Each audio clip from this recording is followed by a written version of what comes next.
Bonsoir tout le monde, je m'appelle Natalia Kotelnikova-Veller, je fais actuellement un postdoc au laboratoire Ville Mobilité Transport et je vais vous parler de la mobilité à l'échelle du quartier. Et ma présentation va s'articuler en 3 parties. Je vais d'abord présenter un certain nombre de phénomènes qui se produisent à l'échelle du quartier qui sont assez spécifiques à cette échelle-là. Ensuite, je vais parler des données et des modèles qui sont actuellement disponibles pour modéliser la mobilité à cette échelle-là. Et enfin, je vais faire un état d'avancement sur le projet de recherche de la chaire, ainsi sur la première phase et la deuxième phase.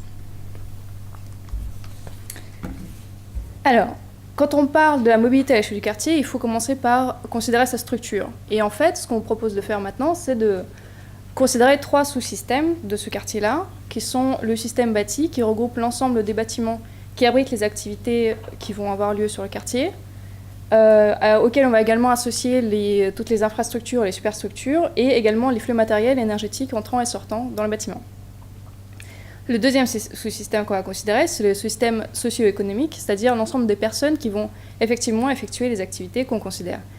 Et ces personnes-là vont se rendre dans des lieux particuliers qui leur permettent d'exercer leur activité. Et vont également se déplacer pour se rendre à d'autres lieux pour exercer d'autres activités.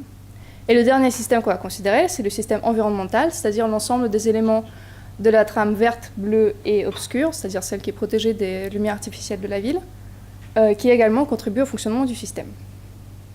Et ce qu'il faut voir, c'est qu'à l'intérieur de chacun de ces sous-systèmes, on a à la fois des individus qui vont interagir les uns avec les autres, mais qui vont aussi se regrouper dans des groupes fonctionnels et qui ne seront pas forcément les mêmes, suivant l'axe d'analyse qu'on va prendre. Par exemple, on peut diviser le système socio-économique en individus, ménages, familles, si on travaille sur sur les relations familiales de proximité entre les personnes, mais on peut aussi le subdiviser en individus, groupes de travail, entreprises, si on travaille sur les relations professionnelles. De la même manière, on peut faire la même analyse sur les autres sous-systèmes. Et ça révèle une chose, c'est que le système quartier est un système complexe par sa structure, puisqu'il n'est pas simplement la somme de ces individus qui sont les personnes, les bâtiments et les arbres. Et entre ces différents sous-systèmes, il y a également des interactions.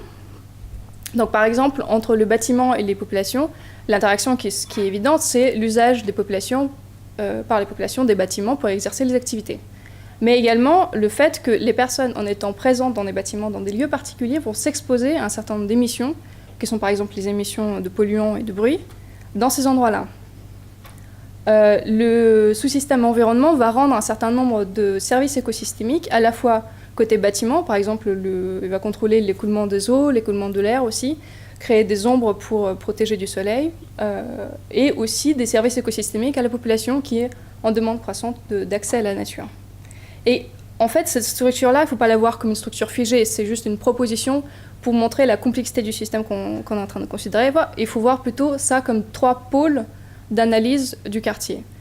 Par exemple, le fait d'attribuer les flux énergétiques et matériels au bâti, c'est arbitraire. On peut aussi bien les attribuer à la population, qui est effectivement celle qui exerce les activités. Au milieu de ces 3 systèmes, finalement, il y a aussi les impacts sanitaires qu'il ne faut pas oublier, c'est-à-dire que les personnes sont présentes dans les bâtiments ou dans la rue et qui subissent les émissions de polluants et de bruit qui sont émis par les activités exercées dans les bâtiments, dans l'environnement extérieur. Et une autre complexité qu'il faut garder en tête, c'est la difficulté du passage de l'analyse du bâtiment à l'échelle du quartier, qui nécessite de prendre en compte un certain nombre de phénomènes supplémentaires qui ne sont pas visibles à l'échelle du bâtiment. Par exemple, il y a des déplacements supplémentaires qui ne se produisent pas à l'intérieur du bâtiment, qui ne se produisent qu'à l'échelle du quartier.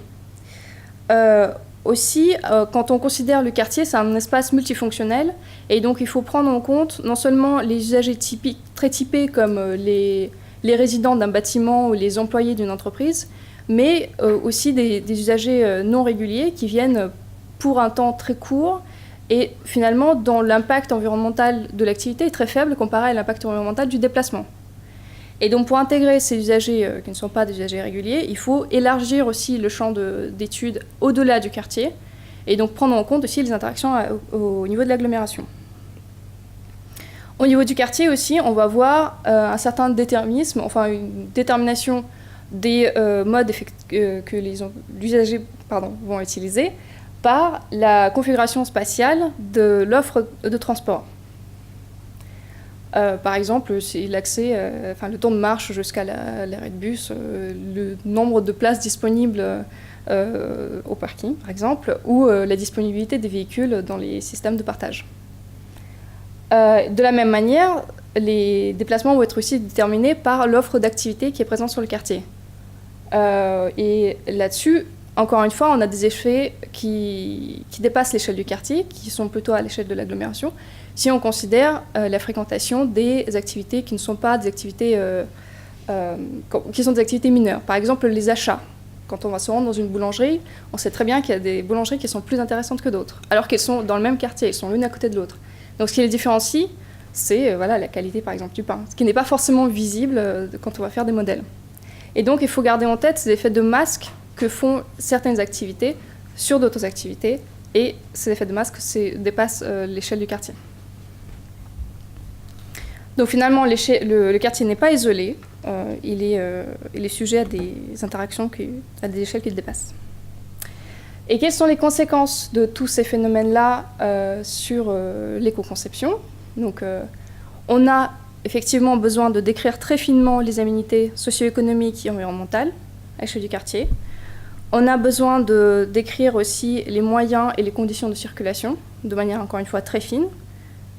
Et on a besoin, pour faire tout ça, de construire des modèles d'usage du quartier qui vont inclure également la mobilité locale. Et enfin, on ne peut pas considérer aujourd'hui les ombres portées d'un bâtiment sur l'autre sans prendre en compte aussi les impacts qui sont subis par les humains, c'est-à-dire l'exposition au bruit et aux pollutions. Et quels sont les leviers d'action si on veut agir sur l'éco-conception des modes de transport au niveau local? Il y en a finalement deux. C'est soit on travaille à motif égal, c'est-à-dire qu'on sait ce que veulent faire les gens. Ils veulent aller acheter du pain à la boulangerie, ils veulent aller à l'école, ils veulent aller au cinéma. Et dans ce cas-là, on va travailler sur l'offre d'activités en utilisant la multifonctionnalité du quartier pour réduire les distances de parcours. Ou alors, on va travailler à déplacement égal, c'est-à-dire qu'on sait où vont les gens, et on va agir sur le choix modal et le choix d'itinéraire de ces personnes-là, en rendant certains modes de transport plus intéressants du point de vue environnemental, plus accessibles, plus disponibles aussi. Sachant que la disponibilité, c'est aussi quelque chose qui se joue à l'échelle du ménage, mais aussi en termes de capacité. Alors, je vais maintenant parler des bases de données et des modèles qui sont disponibles à cette échelle très fine et très désagrégée. Donc, on a une base de données qui s'appelle BD Adresse, qui recense l'ensemble des adresses de manière très, très désagrégée. Donc, où chaque point que vous voyez sur la carte, là c'est encore une fois la cité des cartes élargies, représente une adresse repérée par un numéro, une rue, une commune, un code postal. Donc pareil, à cette échelle-là, on a aussi GeoSirene, c'est une base de données qui regroupe l'ensemble des établissements.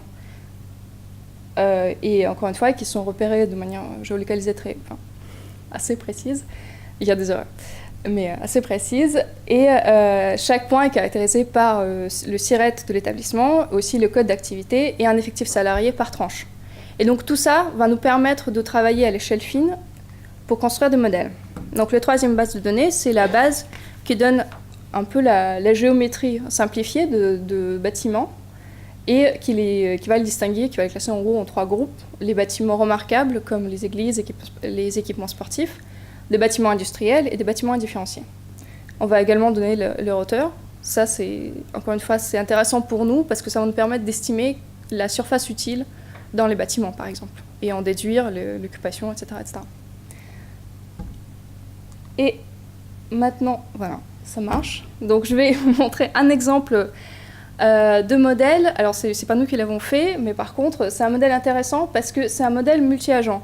Donc là, effectivement, il est très adapté à cette échelle-là parce que tous les individus sur lesquels on travaille, donc là, c'est appliqué à Singapour, tous les individus sont représentés par un agent qu'on va effectivement voir circuler sur l'espace de la ville, le territoire.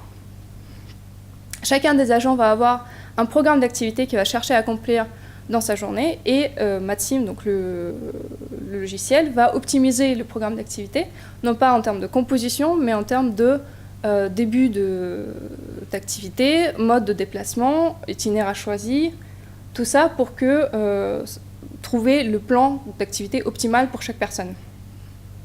Sachant que toutes ces personnes-là vont interagir sur le réseau de la ville, donc ça va créer de la congestion, qu'on voit très bien ici. Voilà. Il y a un certain nombre de règles, mais pour le coup qui sont implémentées au niveau de chaque individu, qui seront respectées. Alors voilà, le fonctionnement assez simple, enfin c'est simple, c'est compliqué, mais ça se réduit à un schéma très simple. C'est qu'on a un plan initial, on va le simuler pour voir les effets sur la congestion, les retards, etc. Attribuer un score à chacun des plans des individus et ensuite optimiser tout ça. Sachant que donc voilà, ça c'est la description du plan journalier d'un individu. On a maison, travail, loisirs, maison. Et voilà, très simple, donc les 3 localisations des activités. Sachant que chaque individu va tirer de l'utilité du fait d'exercice d'une activité et au contraire va subir un coût généralisé du fait d'être en retard ou du fait de se déplacer, tout simplement parce que ça ne lui rapporte pas grand-chose, dans ce cas-là en tout cas.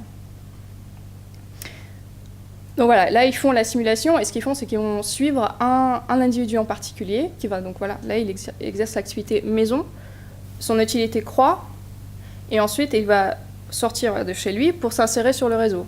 Donc subir des embouteillages qui sont provoqués par d'autres agents également présents sur le réseau, puis se rendre au travail. Son utilité décroît pendant son trajet, mais décroît assez lentement. Voilà, on se déplace, c'est pas si grave que ça. Par contre, il y a un moment où il commence à être en retard pour aller au travail. Et là, son utilité décroît plus rapidement parce que, bon voilà, ça n'est pas évident. Je vais...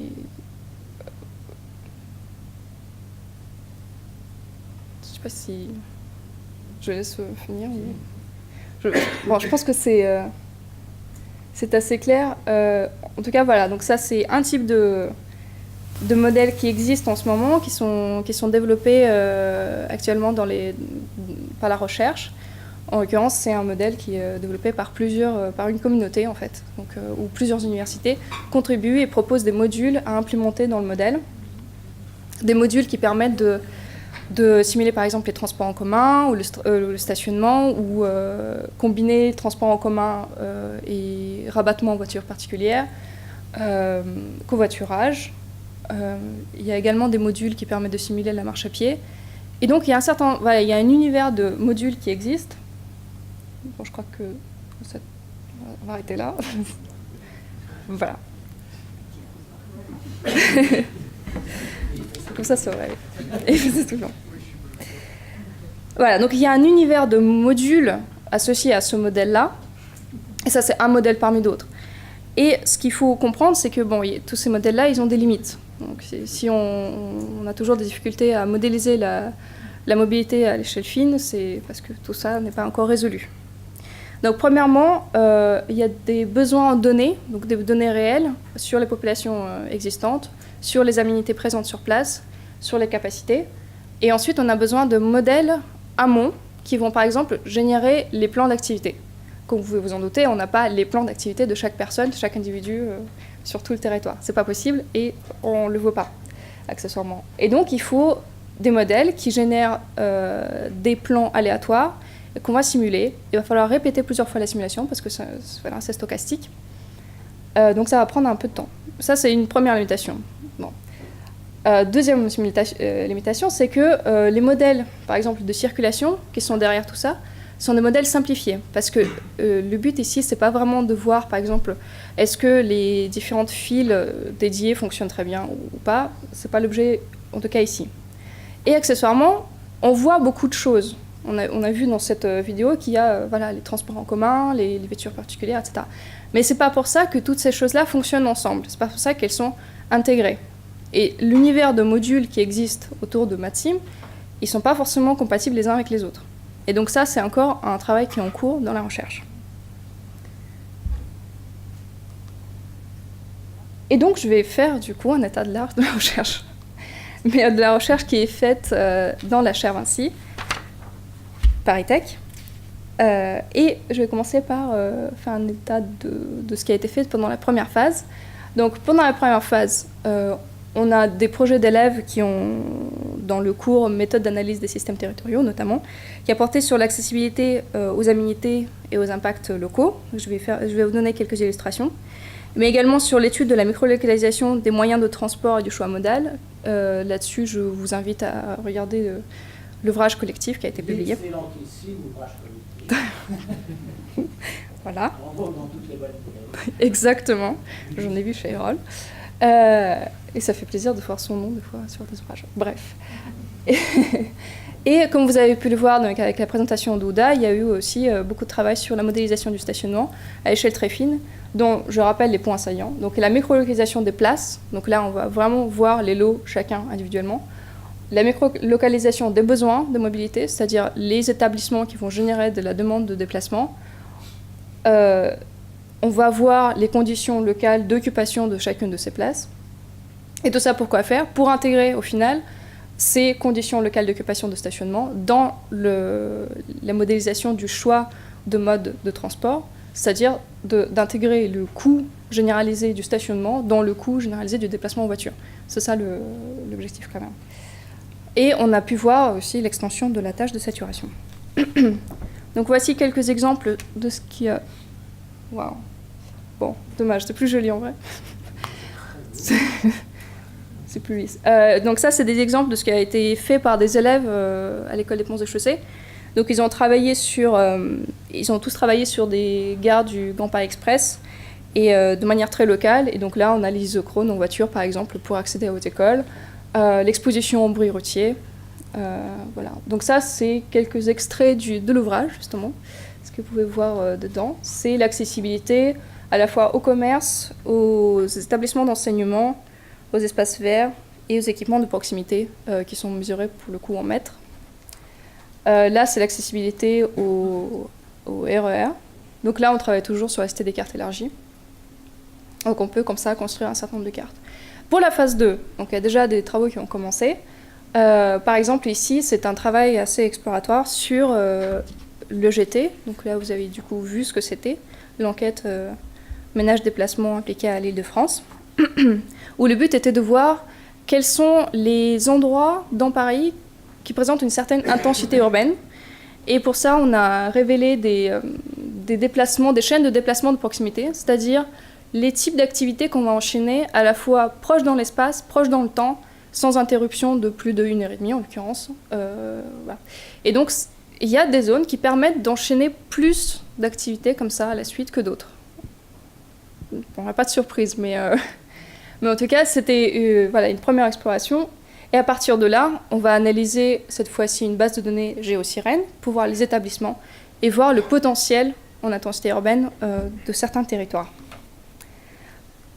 Il y a eu une suite au travail sur le stationnement. Donc ça, c'est un travail qu'on fait en ce moment, où on essaie de prendre aussi en compte la temporalité dans le stationnement. Donc là, on prend en compte les heures préférées d'arrivée.